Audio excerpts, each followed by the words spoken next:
drumming in the heartbeat for this eclipse season. Welcome to this video. Thank you for joining me. At the moment we're at the halfway point in between two eclipses, deep in the portal of the evolutionary heartbeat. And now it's time to put away the drum and start talking astrology. So, halfway point. It's kind of like the eye of the storm at the moment. Time to rest. Give yourself a minute to sort of take stock and digest all that might have been coming up for you over the past week. And indeed, with an eclipse, the build up to the eclipse is often part of the experience. So I would suggest that you refer back to the whole of April, if not before. Often it's a 6-week build up. So things that could have happened along that pathway might be completely to do with the eclipse. I've said it before and I'll say it again. Not all eclipses will impact you individually, and if you're not caught up in it, if your particular natal chart is not being triggered or activated by this eclipse, you may find that people in your life are being, or people you work with. So even if you're personally not involved, it could be happening around you.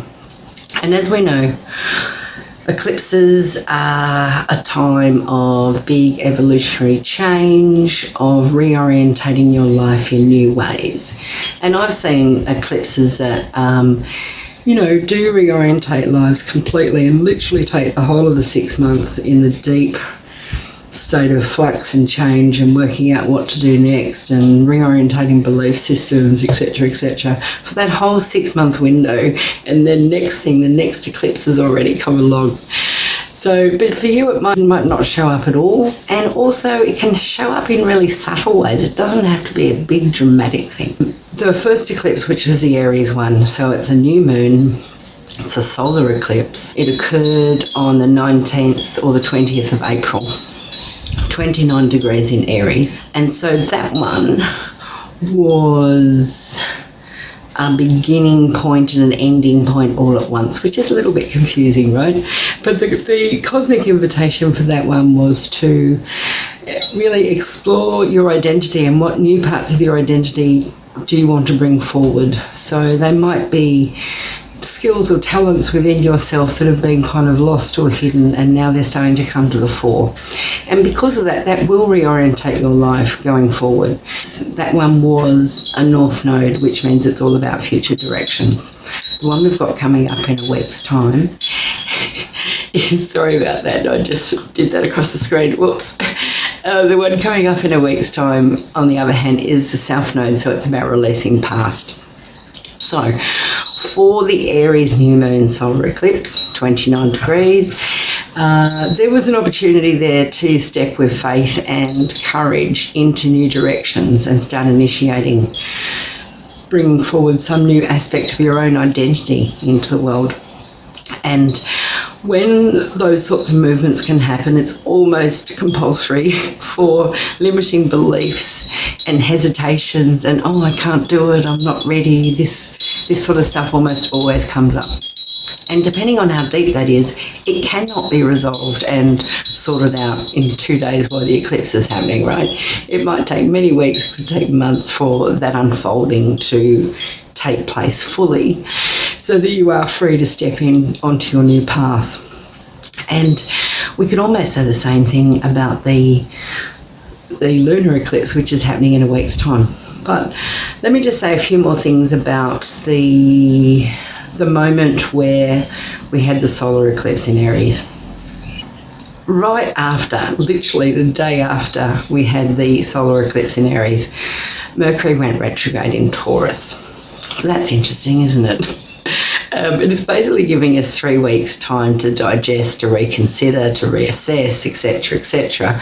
All the good Mercury retrograde things that you want to be doing involve slowing down, giving yourself time to think and muse and contemplate. And so it's a really powerful Mercury retrograde in terms of its role within this eclipse moment.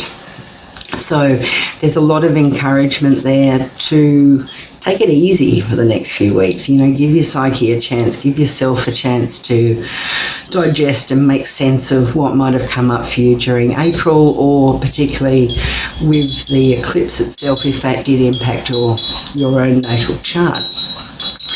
And because we're in the eye of the storm now, things are a bit smoother and a bit easier. So I would also say this is a really good time to take it easy if you can. If you want to do a big spring clean before the full moon lunar eclipse occurs, that's a great way to do it. If you just want to hang out in nature, take as much me time as you can, be creative, make music, do art, write poetry, etc. Anything that can help tune you into a space of stillness and just allowing yourself to be rather than do, which is where obviously nature comes in. Some people like to meditate, but it's not necessary. It's up to you. It's just about how you get to slow your own system down so that you have a chance to integrate all that's gone on and the eclipse energies that just occurred. So that's across the board right now during any eclipse, that's true. But because we've got Mercury retrograde, it's sort of twice as true. And this eclipse season is also caught up with big power players. So the Mercury retrograde has Uranus involved, which means you can potentially, you might receive some amazing new insight or an epiphany or a new perspective, a way of looking at something. Something completely unexpected could arise because of that. I'm not so much saying that for the eclipse itself. That was less about something unexpected. That was more about something that was already known to you, but perhaps a new layer was occurring and coming forward, or a new insight into it. But this Mercury retrograde is definitely expect the unexpected, because Uranus is there. And so that can be genius moments, it can be unexpected ideas, or just things that bubble up. So be open to that. Another good reason why it's a good time to rest if you possibly. So when the Mercury retrograde concludes mid-May, that is a good time to seize the eclipse momentum and start acting upon whatever shifts, changes, ideas you had. You've had a little bit of time to digest them. The peak of the eclipse is sort of wafting away and the intensity is decreasing. So by the time Mercury retrograde is concluding, that is the time to start taking steps to initiate some new beginnings in your life going forward into whole new territory that you've never been in before. Scary at once, exciting, disconcerting, etc., etc. That's why all the old limiting belief systems come up, because moving in a new direction is all of those things at once, isn't it? It is exciting, it is also scary. And all we can do is work with it bit by bit. And at the moment, we've got this fantastic energy of encouragement to step out there with more courage, to have more confidence and courage in yourself to actually make these changes. Always when eclipses are on, particularly on a couple of days either side of the eclipse itself, if you happen to know, or you've had your chart done by an astrologer and you know that your own natal chart is going to be activated, it's particularly important to take as many things off the agenda as you can, so that you've got as much free time to just sit and be with it.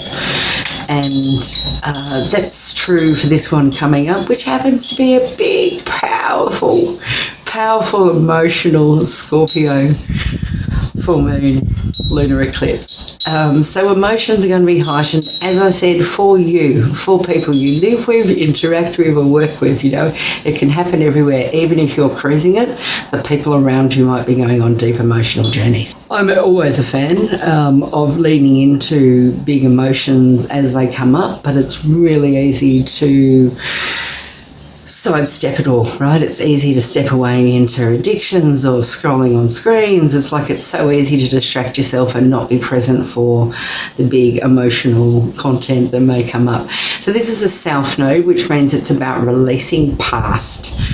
It's about really drawing a line in the sand and saying, you know, such and such, be it a vulnerability or a deep core wound within you, or a sense of powerlessness, or something to do with relationships and power dynamics.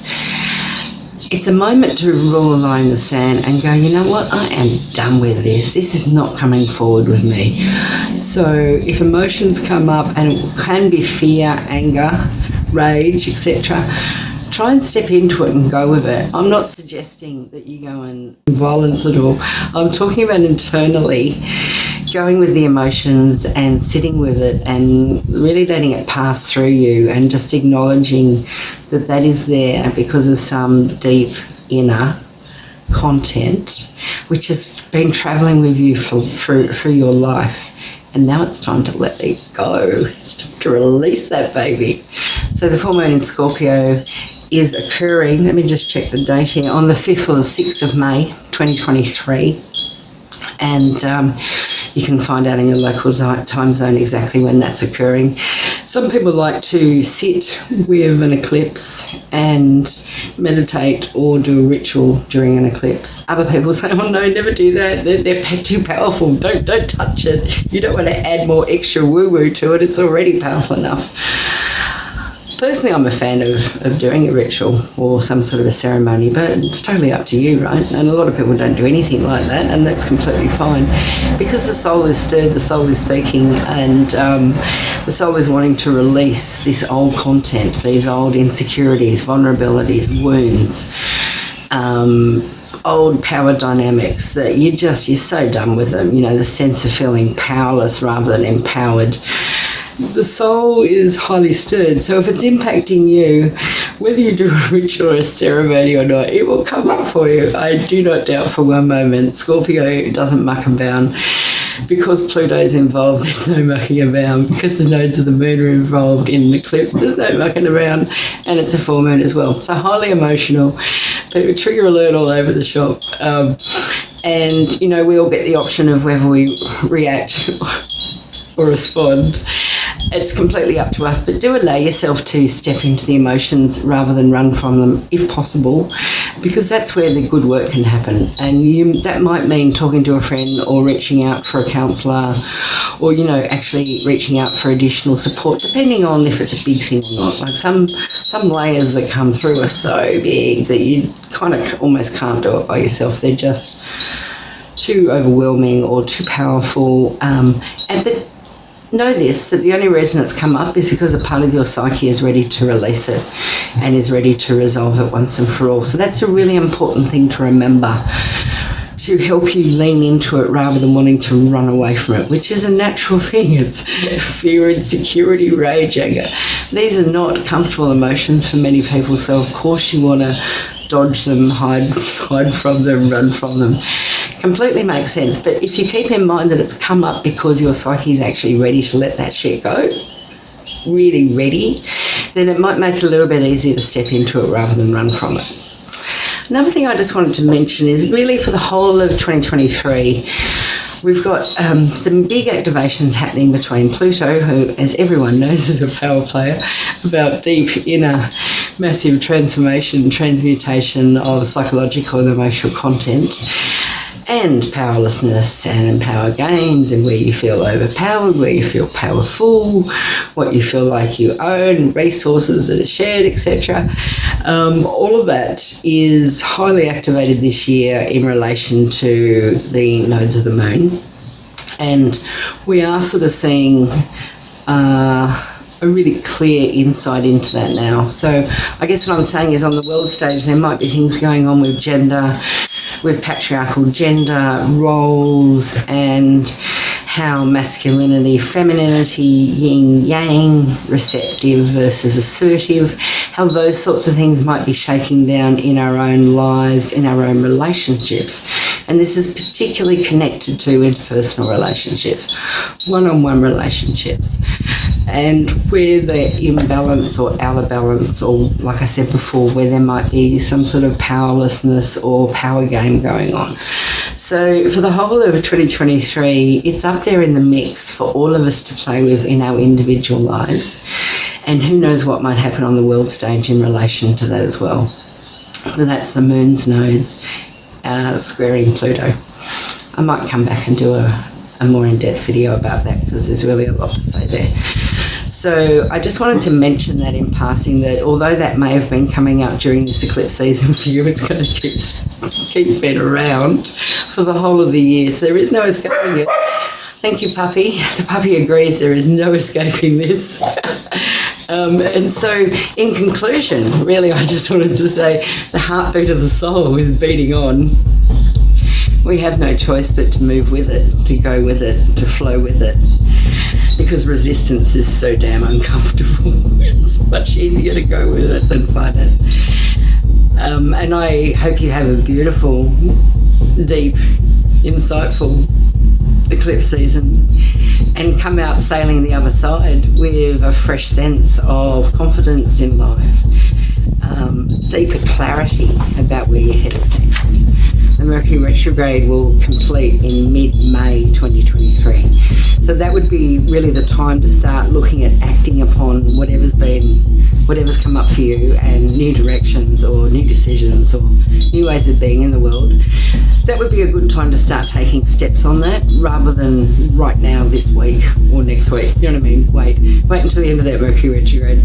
Continue resting and being replenishing as much as you possibly can to get you through it, and all the energy downloads. Thank you for joining me today. I hope you found something interesting in this content.